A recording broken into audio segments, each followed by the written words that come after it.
안녕하십니까. 새아이 아빠의 행복을 전하는 김세환입니다. 오늘은 결혼 또는 출산을 준비하시는 분들께 다소라도 도움이 되어드리고 싶어서 저희의 출산 경험을 좀 들려드릴까 합니다. 지나고 보니까요, 출산은 정말 중요한 일이었습니다. 근데 저는요, 아내가 처음 임신했을 때 사실 아무것도 몰랐습니다. 그리고 또 뭘 준비를 해야 되는지도 몰랐고요. 어차피 아이는 아내가 낳는 거니까요. 제가 관여할 일이 아마도 없다고 생각한 것 같습니다. 그런데 첫째와 둘째를 연이어서 수술로 낳게 되면서 뭔가 잘못 돌아가고 있다는 느낌을 받았습니다. 제가 어렸을 때는요, 동네 우리 형제들을 비롯한 아이들 모두가 집안에서 이웃 아주머니들이 도움을 받으며 태어났습니다. 옛날에는 정말 아무렇지도 않게 출산을 했는데요. 과학과 문명이 발달했다는 지금은 왜 병원에서 힘들게 수술까지 하면서 아이를 낳아야 하는지 참 이상한 일이었습니다. 셋째를 가지면서 아내는 같은 부위에 3번씩이나 수술하기 싫다면서 브이백을 하겠다고 하더군요. 저는 브이백이 무슨 뜻인지 몰라서 인터넷을 검색을 해봤습니다.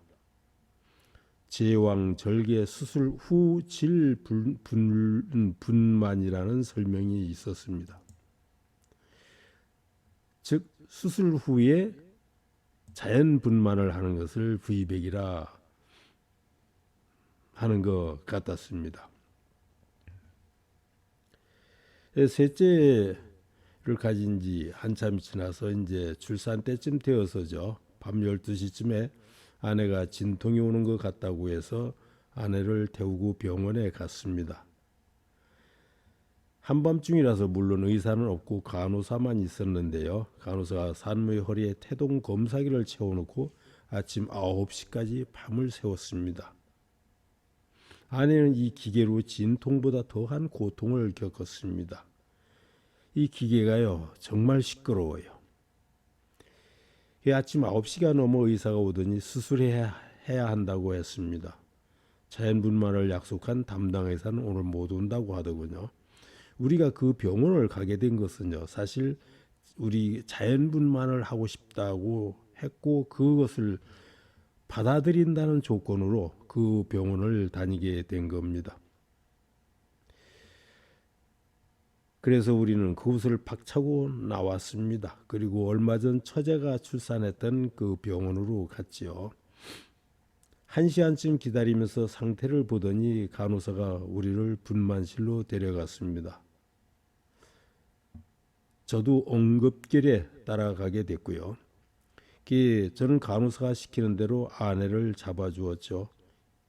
간호사가 힘주는 연습을 해보자는 간호사의 말을 따라 2-3번 힘을 주었는데 아이가 벌써 의사의 손에 들려 있었고 저보고 탯줄을 자르라 했습니다.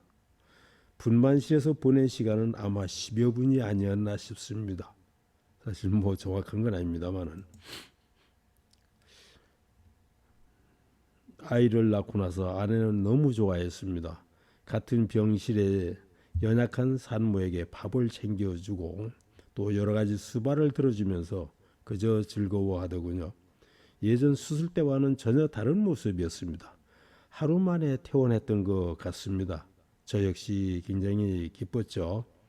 그래서 극구 사양하는 의사를 불러내서 저의 가까운 교수들하고 함께 저녁을 먹고 다시 술을 진탕 마셨습니다.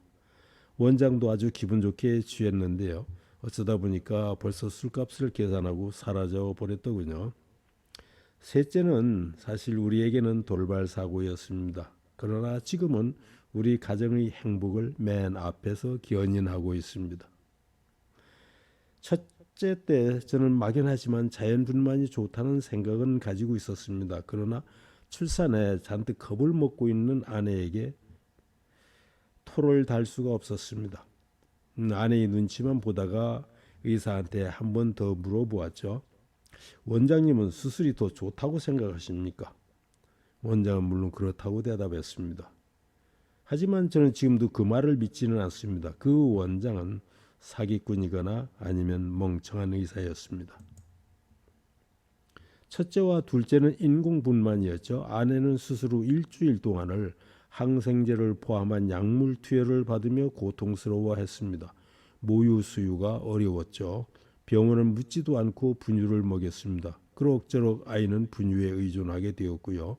병원에서는 수술의 부작용이나 모유 수유에 대해서는 사실 한마디의 설명도 없었습니다. 자연분만은 약물 투여도 없고 아프지도 않습니다. 셋째는 자연스럽게 모유 수유로 이어졌습니다. 아는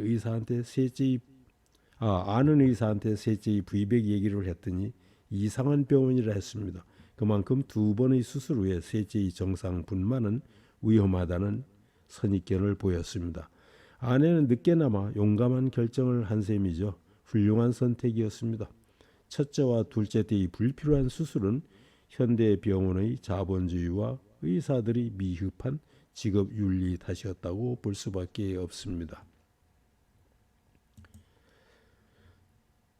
첫째와 둘째의 제왕절개 수술 이유는 아두 골반 불균형이라는 거였습니다. 즉 아이 머리가 산모 골반 사이보다 커서 빠져나올 수가 없다는 거죠. 이건 코미디입니다. 옛날에도 머리 큰 아이는 많았습니다. 수술은 복부와 자궁 두 곳을 절개하기 때문에 그 사이에 장기가 서로 들러붙는데 90% 이상에서 유의미한 유착 현상이 일어났다고 합니다. 유착은 1차적으로 만성 골반 통증, 복부 통증, 장단지 당김증 등의 문제가 나타납니다. 다만 대부분 10여 년쯤 지나야 문제가 발생합니다.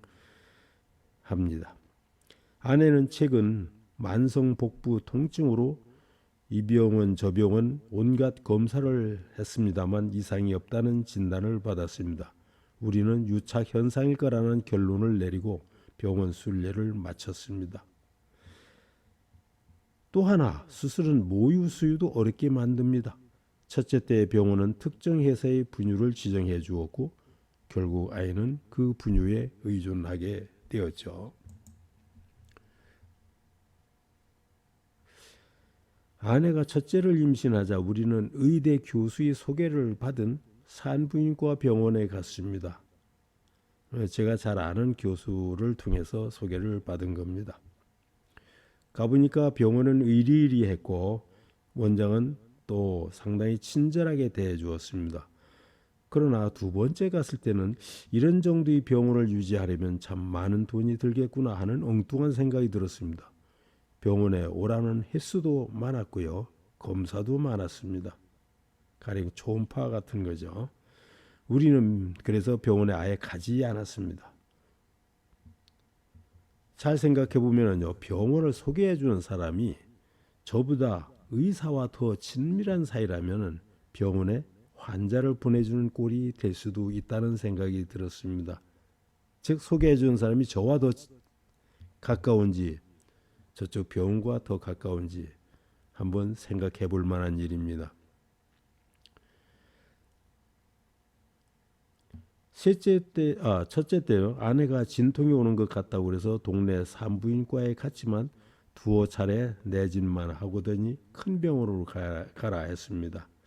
그 의사는요, 사실 일반 동네 병원이 대개 그렇습니다. 산부인과에는 아이 받는 것을 별로 탐탁하게 생각 안 합니다. 왜냐하면요, 이 병원 수가가 높은 것도 아니고 그리고 상당히 힘듭니다. 그래서 웬만하면 큰 병원으로 그냥 가라 하죠. 그래서 우리는 할 수 없이 처음 갔던 병원에 갔고 원장은 산모의 고통이 극심하다며 수술해야 한다고 했습니다. 저는 당시에는 모르고 동의했습니다만 산모의 진통 고통이 극심한 것은 당연하다는 생각이 든 것은 그로부터 한참 지난, 즉 몇 년이 지난 후였습니다. 아이 낳는 산모의 진통이 어찌 극심하지 않을 수 있겠습니까? 그렇게 해서 처음 잘못 끼워진 단추가 결국은 그 다음 둘째도 수술을 하게 되었고요. 그리고서 셋째 때 결국은 많은 위험을 무릅쓰고 자연분만을 한 거죠. 앞에 둘 수술하고 셋째 때 자연분만에 성공했다면 그것도 아주 힘들지 않고 상당히 뭐랄까요, 쉽다고 말하기는 좀 그렇고요. 예, 어렵지 않게 출산을 했습니다. 그렇다면 앞에 두 번의 수술은 사실상 이상한 거죠. 뭐가 잘못된 겁니다.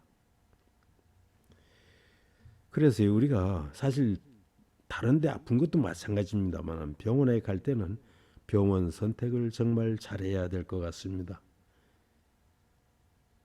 결혼을 했다면 또는 임신했다면